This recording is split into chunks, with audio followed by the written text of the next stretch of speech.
Recruiting right now is on fire, and I still don't think that our industry has adjusted enough to understand that you need to be taking June and July as serious now as you used to in January.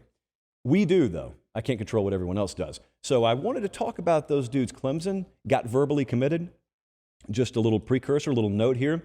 I know a verbal commitment does not equal a signing on the dotted line of one's name, but I also leave an open wager available for anyone to take out there. Before you go in the comment section and say nothing's official till signing day, put money on it.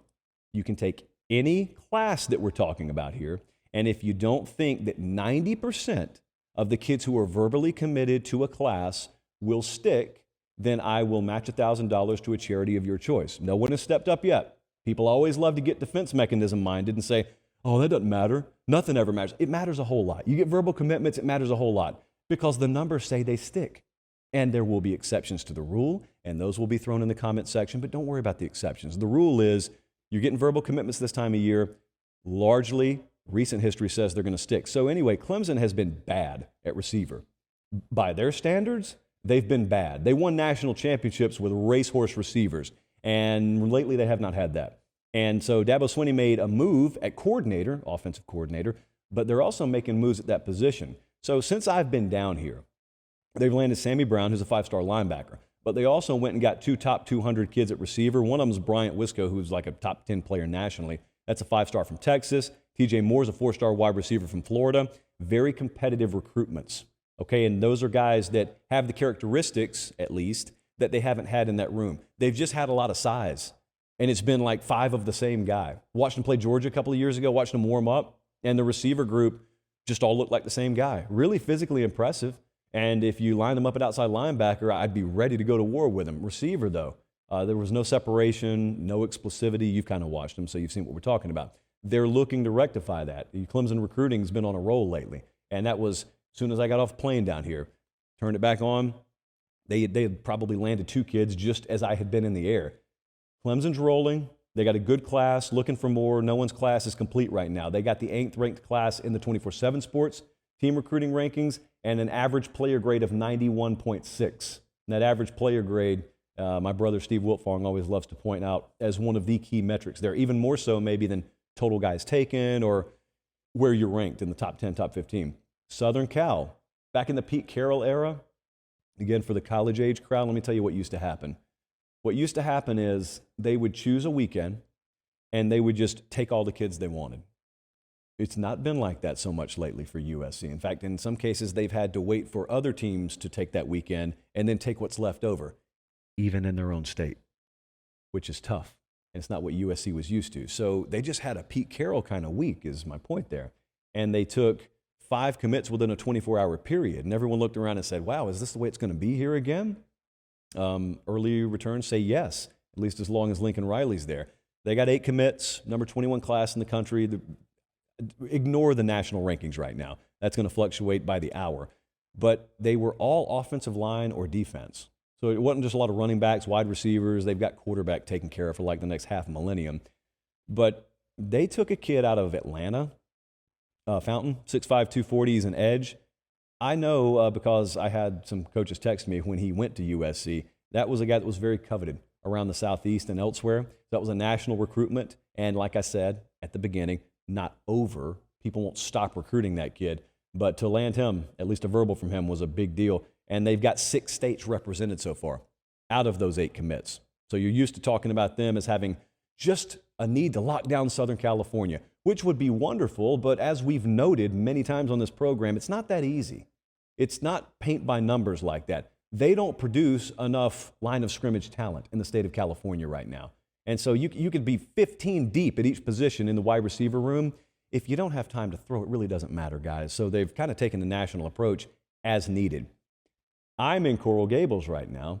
I'm at Miami, and there is an energy about the official visit weekend they're about to have here, the likes of which I don't know that I've been around. And we're frequently in the halls of Bama, Georgia, all the big programs. And for good reason. Because I'm talking to Wiltfong earlier today, I'm talking to some of our national guys, and just the names we know is like a hoomst of elite recruiting profiles in the top 247 right now. You got 4 of the top 10 players in the country that we know of that'll be on campus this weekend. You got 6 of the top 35. Those are elite numbers. Those are elite official visit numbers for the best of the best. So I know, and I'll address it later when we talk to Mario Cristobal in person, I know there's some of you out there, because I read my DMs, that do not believe the talent level that once existed on this campus could ever be here again, because the desire to stay home will never exist to the degree that it used to. First thing I will tell you, and I'll let him tell you later, is it's not just locking down South Florida. Not all these dudes who are visiting this weekend, not all the elite dudes who will be on their commit list come December are from South Florida. Kind of like we talked about with USC. You want to lock down home state, but you have to regionally and nationally go about things as need be. And the second thing I would say is, and this is an open-ended question for anyone, define what it takes to win in college football, whatever that is for you, and then tell me why they can't do that here, or tell me what they lack here. And I'm talking about not in terms of currently existing, but in terms of potential. What does it take to have that they don't have the ability to have here? They obviously once had it. So what's changed? What's evolved about the sport? What eroded away from this place? My answer is nothing. I've already told you that. So my challenge to you is to prove me wrong there. Watch the ticker this weekend. We'll be on Sunday night. I would probably expect that we will talk about this again on the Sunday night show. How about Wisconsin? Like, who in the world goes from Coral Gables to Madison? Well, we do, because Luke Fickell's in town, and all of a sudden, I've had more people mention Wisconsin recruiting to me, like those 2 words back to back, in the past month than I have my entire life combined. And for good reason. They've got a big weekend coming up themselves, but also they just landed 4 over the past week and are trending for several more. It's not going to be a who's who of landing kids from Florida, Georgia, Texas. They're not going to go in there and beat Texas, Alabama, Georgia, et cetera, for those players. But what they are doing is they're taking some of the best from the Midwest, and then they're also going to sprinkle pieces from the state of Florida and elsewhere. So it's really interesting, because when that staff came in there, Luke Fickell developed pound for pound about as well as anyone in America had when they were at Cincinnati. You watched that team go to the playoff, then you watched how many guys they sent to the NFL, and I guarantee you those names that went in the first and second round of the draft were not names, by and large, that we were talking about 3 and 4 years prior on signing day. So he did a heck of a job developing, and I don't doubt they will do that there as well, because a lot of the same guys that were with him in Cincinnati are with him now in Madison. But also, let's just be real about it, they probably have the ability to recruit a different caliber athlete as well. And that's happening right now, and verbals are happening right now. Number 15 class, got 12 commits. Like I said, big weekend coming up. It's just assumed Wisconsin will never do anything. It's just assumed they have to TCU their way to a big year.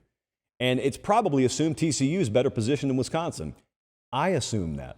All things equal, I would assume a program like TCU, not a perennial powerhouse by any stretch, not a signing day mainstay, they're probably better positioned geographically, if nothing else, than Wisconsin. Luke Fickell apparently begs to differ. And so watch them as well, because they're a team in the Big Ten not named Ohio State, Michigan, or Penn State that's starting to make a move. Florida has had big visitors in. I got an eye on them, got an eye on Auburn and Georgia this weekend. A lot of the SEC schools just have big visitors lists rolling through every weekend. This is not an exhaustive list, but this is certainly a list of teams that I'm watching. I mean, the goings-on specifically at Clemson and now Miami this weekend, it's stuff I watch because I have told you that the Pac-12 is not the most underachieving conference in America, nor is the Big 12, because they got a little more baked-in excuse. The ACC has been the most disappointing, underachieving conference in America because unlike the other two, you don't have the excuse of being talent-starved over here. Clemson's taken care of business over the past decade. Nobody in Virginia has kept their end of the bargain. Miami, Florida State, they have not kept their end of the bargain, and the potential is there. So I'm constantly glued to it. If we're being real with ourselves, there are programs in the Big 12 that have no hope like that. There are programs in the Pac-12 that have no hope like that. You got half a dozen of them in this conference that haven't followed through on potential that have the hope. And any given signing day, it could change.